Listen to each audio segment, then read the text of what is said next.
My next guest, he's a former Labour government minister and joins us right now. Thank you so much for joining us, Bill. Good to see you, Julia. Thank you for that. Look, let's talk about. These campaigns are quite negative. The interesting thing, the Tories basically say, "Oh, you don't want Labour in, you don't want that awful Keir Starmer in." But in terms of what Keir Starmer and Labour Party are promising, it is very small beer, isn't it? Nick Robinson, I thought, in his one-to-one interview, did a really good job of sort of hammering home to Keir Starmer, like the pledges, even like the number of teachers you're going to be, the number of the amount of money you're going to spend on this or that, and all the different policies, actually doesn't really amount to very much at all. Is this an incredibly, I suppose, sort of unoptimistic government, with low expectations? Or are there, as hinted at by Wes Street and the Shadow Health Secretary, other things that this is the sum of the policies, it isn't the manifesto, and there's going to be a lot more that we don't know about? Well, firstly, the Tory party, in my experience, and I'm now 64, have always run very negative election campaigns. I think this is probably the worst. They're making it up as they're going along. They're coming out with a confetti load of complete lies. And you made the point about, Sunak now appears to have disappeared. And I think it is partly that appalling decision to leave the D-Day ceremony early. But it was also that Sky News debate last week where the immediate polling showed Keir Starmer won 2-1. But the fascinating finding in that post-debate poll was that on the indicator of who's most in touch with ordinary people, Keir won 71 to 13%. And that can And often be a big factor when they talk about, what are the things that make you vote for a party? It's the economy, and then it's whether the leader looks like a prime minister and whether you can relate to them. So that's one of the key factors, isn't it? And absolutely. And I think that's why, with Sunak having been front of centre for the whole campaign, and he came across in that Sky debate as almost being a broken man. I think now they're putting other people forward. But let me come to your point about the Labour prospectus and the Labour manifesto. I think one of the challenges is most of the policies have been pre-announced in advance of the manifesto. We were told there'd be no surprises in the manifesto, and there really weren't. But if you look at the detail, if you look at, a 1.5 million house building programme, if you look at Great British Energy, if you look at a whole, taking back the railways into public ownership, if they'd been announced on the day, I think the manifesto would have had more immediate impact. But I don't think it's the impact on the day that I'm talking about. I'm talking about the actual policy pledges. GB Energy. Yeah, it's not going to produce any energy. I don't know what anyone thinks it's going to do. 1.5 million new houses over 5 years. 3 million people more pretty much have come in the last 3 years. Sorry, that doesn't touch the size of it. 40,000 more appointments as a starting point, we're told by Wes Streeting. Yeah. 40,000. There are millions of appointments every single day. It's great if you wanted the 40,000. Yeah, that's fantastic. I have relatives waiting for for appointments and operations and things, but it doesn't touch the size of the waiting list problem. The extra 6,500 extra teachers, and again, so 1 in 3 schools, a third of schools will get 1 extra teacher. Well, that's going to solve everything. At the end of the day, there's just no ambition there, is there? But you know what, Julia? It's a sign of the times that we live in. If the Labour Party came forward with grandiose proposals for change, people wouldn't believe us, and they'd be right not to do so. And we're being cautious. We're setting out what we know we can deliver. But the changes that we announced, particularly the first steps, are indications of the direction of travel. And you know what? You also have to face the reality that when you start the campaign 21% ahead in the opinion polls, and I'll be honest, you don't want to take risks. Yeah, and that's understandable. The Ming VAR strategy, like just don't say anything, just keep walking along, quiet as possible. I get that, but when you say, look, no, the word change. The manifesto basically is pictures of Keir Starmer trying to look like Tony Blair, and the word change. That's pretty much what it's all about. But I'm just saying, if the big change is that barely anyone else gets an operation, if barely any, this or that is done, barely more houses are built, what is the change that Labour are offering? If Well, things are so firstly, bad now, what is it that's going to be this big change that Labour is offering? If a lot of it is, oh, they've been rubbish, we'll just do it a little bit better than them. firstly, it will be an end to the division and the chaos. We've had Will it? 5 prime When? ministers Why, in wait, wait, wait, wait, 14 wait. years Why would a Labour government be an end to the division and chaos?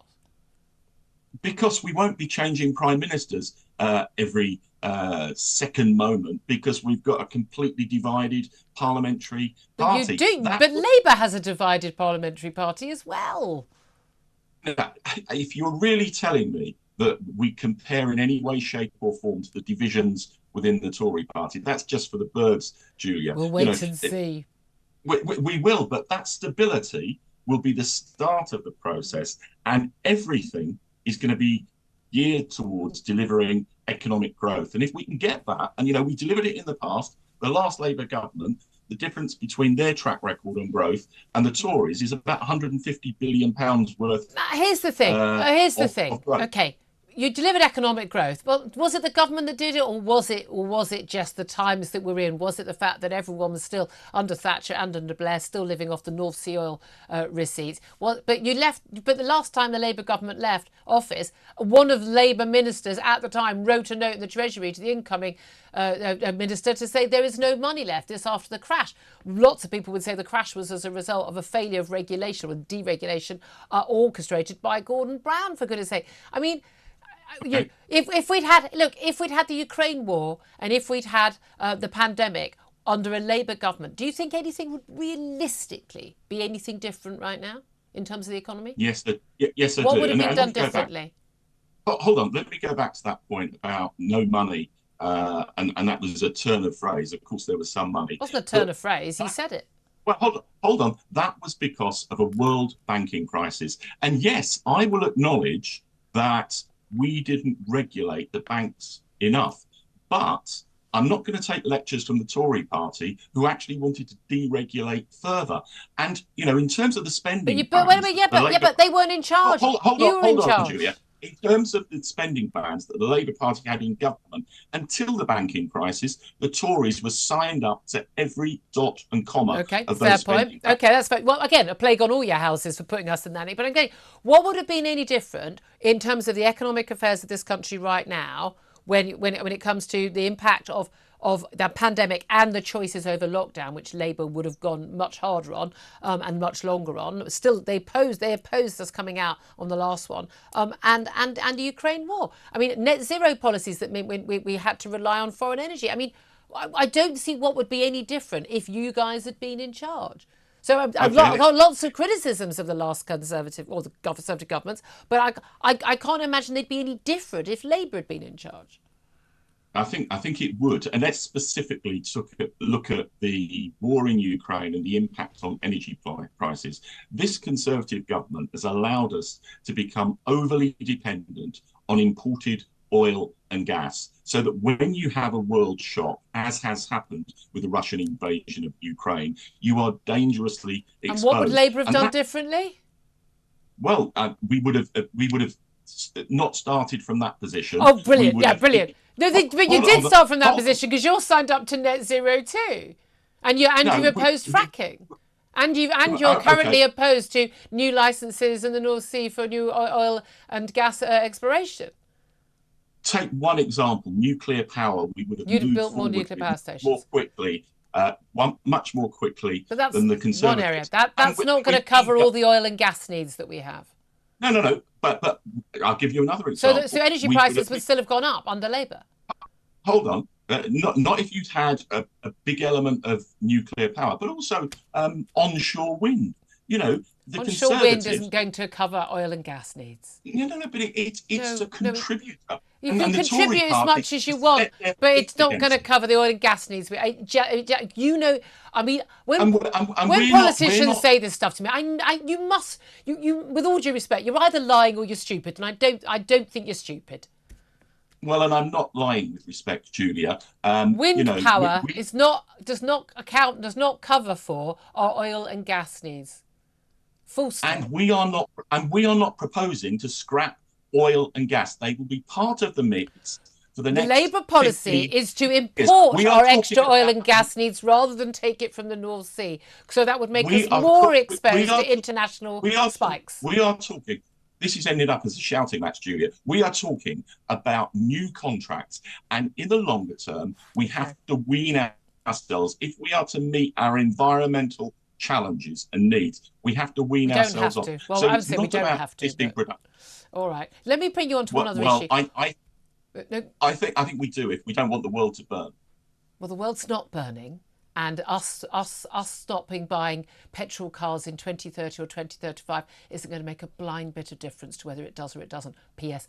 It won't. It's going to Not. contribute to If you've, helping have us you ever meet read our an environmental needs. IPCC scientific report? It's really not. It's Yes. really, this is such, this is the stuff that people say. It's literally nonsense. The world isn't burning. It's not on fire. Did you know? I mean, it's just nonsense that is spouted. You're not David Attenborough. You know, he spouts that nonsense as well. I mean, honestly, Greta Thunberg says this stuff. Don't spout. You know, teenage girls and their Okay, nonsense. and with respect, Juliet, don't you spout. Don't listen to you. Don't listen to me. Listen to 99% of Not scientists 99% who of believe scientists. climate Again, a change is real. completely made up stat. Utterly made up. Not completely It is made up. completely made up. It's completely made up. 99% of scientists do You're not think just that. saying things with no evidential No, base to no, back it up. mate, you can. It has been debunked so many times. It's embarrassing that politicians, including like Obama and everyone, still spout this. It's absolute load of nonsense. But anyway, I want to ask you about one final thing. Although I do think Yeah. net zero is part of the culture wars. I really do think it is. It's something that's become a sort of a belief system rather than anything based on fact or economic No, needs. it's an evidence-based system, It Julia. really, net zero is definitely not evidence based. I can assure you of that. It's entirely plucked out of thin air. Oh, I Absolutely. welcome your assurance. You clearly understand it all. I understand it better than most politicians. Yeah, I absolutely do. I can assure you. I understand how industry works better than most politicians do as well, and farming and all the other things that are being devastated. Anyway, I understand when the head of the German central bank says that we're actually heading to a point of becoming a third world developing nation in Germany because we've damaged our energy so much that we're not able to be an industrial producer anymore. Yeah, maybe he knows more than both of us. Just throwing that out there. Anyway, the culture wars, that's a big issue. A lot of people are saying that because when Labour get in, as polls say they will, that actually they won't be able to do very much. They're going to disappoint a lot of their people who go to public sector workers. Go, well, we thought we'd get a big pay rise in our deal, or we thought there'd be a massive load of money for this or money for that. You know, there isn't going to be any money. They're not going to be able to splash the cash, in which case they're going to resort to the things which they know will please the base. And a lot of that will be the culture wars. One of those is this ban, for instance, on conversion therapy. Now, we don't have an issue with gay conversion therapy in this country. That's an American Christian evangelical issue. However, that does impact on, for instance, those who are trans identified. And this could even stop, say, someone who's 15-year-old says, I believe I'm born in the wrong body because they've been ideologically imbued with this stuff, propaganda from word go at school and on social media. Their parents are obviously concerned because they don't want them to go on puberty blockers or mutilate their bodies. They just want them to live the body they've got because that's their body. They take them to see a therapist to talk through their concerns and their anxieties. That therapist and the parent could be prosecuted for taking part in conversion therapy by questioning a child whether or not they actually are born in the wrong body, which obviously no one is. Do you really support that? No, and look, I'm going to acknowledge that on the fringes within the Labour Party, there are some people who advocate culture wars, just as Keir there are Starmer. huge numbers within the Tory party who want a culture war. We're going to be based on what is actually needed. And if you take the transgender issue as an example, and I will acknowledge Keir didn't make this clear quickly enough, but he's now making it abundantly clear that trans rights do not trump women's rights. But they do. That there will be that not under a Labour government, there will be no self-identification under a Labour government. No, there is self-identification right now. We're allowing it right now. It was an act brought in by Blair. No, you don't. You need medical intervention. No, you don't. You don't have to have medical intervention. No, you don't. Yes, you do. You need At doctors the moment, you to need certify two doctors. it. Yeah, it's certified, but you don't need medical intervention. Well, no, yes, sorry, okay. You need that medical assessment and oversight, and that will not change under a Labour government. And thirdly, we will ensure that any child who is trying to transition, that their parents have an absolute right to be informed by the school. And That's I think that nice. is Are something they allowed to that is send? But they not won't. happening But under across the that country. conversion therapy, they wouldn't be allowed to send their child to a therapist without that therapist risking being criminalised for saying for telling their child the objective fact they are not born in the wrong body. Yeah, and you have some people with an agenda who do want to intervene using therapy. So that is a difficult area that Oh. we will have to The people legislate with the fairly. agenda are But the trans ideologists telling children a lie that they're born in the wrong body. But, Bill, we've ended, I think, on a sort of note of agreement, which is very nice. yeah, just about. It's always a pleasure. I'll take you out for a drink and I'll explain about the net zero madness to you. I'm sure I can persuade everyone of this if you just look at the facts. Bill Rammell, pleasure to have you on, former Labour government minister.